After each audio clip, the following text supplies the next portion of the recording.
Welcome to our channel. Latest on Mets, Pete Alonso. 7:28 p.m. Alonso and the Mets are said to be making progress on at least the structure of a proposed deal that's expected to be for 3 years and include at least one opt-out, according to Joel Sherman and John Heyman. While the sides appear amenable to that short-term structure, Sherman and Heyman write, there's still the gap between offer and counteroffer, with specific figures not mentioned. 5:15 p.m. The Mets and Pete Alonso have seemingly been in a stare-down for quite a while, and it's still unclear who will blink first.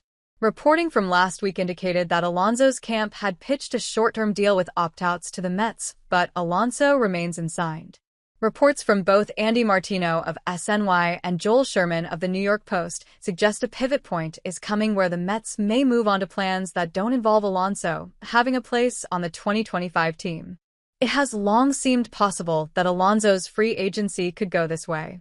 Last winter, the Boras four lingered in free agency well into the new year and eventually settled for contracts below expectations. Cody Bellinger, Matt Chapman, Blake Snell, and Jordan Montgomery all signed deals that only were guaranteed for 2 or 3 years, though with each player having the chance to opt out after each season. There were reasons to expect Alonso might follow them down this road. Alonso reportedly turned down an extension offer of 7 years and $158 million back in the summer of 2023. He still had one arbitration season to go at that point, ultimately making $20.5 million in 2024, so he effectively turned down $137.5 million for 6 free agent years. There had been reports that Alonso was looking at the contracts of Freddie Freeman and Matt Olson at targets. Freeman signed for $162 million over 6 years, though with deferrals. Olson signed an 8-year, $168 million extension when he was still 2 years away from free agency. But Alonso isn't as well-rounded of a player as those two. While his power is elite, his plate discipline and defense are both below Freeman and Olson. He's also coming off a couple of relative down years. He had a career batting line of .261/.349/.535 and a 137 WRC+ through the 2022 season, but then hit .229/.324/.480 for 122 WRC+ over the 2 most recent campaigns. That's still strong production, but it will naturally concern a club thinking about making a long-term investment. Alonso is still unsigned with pitchers and catchers set to report to spring training in less than a month. There is apparent willingness to pivot to a short-term deal, but a deal still hasn't come together. There is still more time, as Bellinger's agreement came together in late February last year, Chapman's in early March.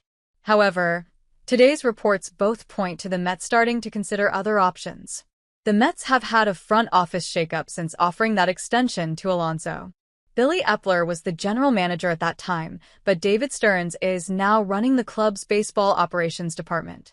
Stearns never really dedicated a lot of resources to first base, as shown in MLBTR's contract tracker. A 3-year, $16 million deal for Eric Thames was his biggest investment in the position for the Brewers. Milwaukee non-tendered Chris Carter after he hit 41 home runs in 2016, rather than pay him a projected $8.1 million salary. Stearns is working with more resources now that he's with the Mets, but has continued to be measured in how he uses those resources, apart from the Juan Soto deal. Instead of signing top free agent starting pitchers, he has taken bounce-back flyers on guys like Frankie Montas and Griffin Canning.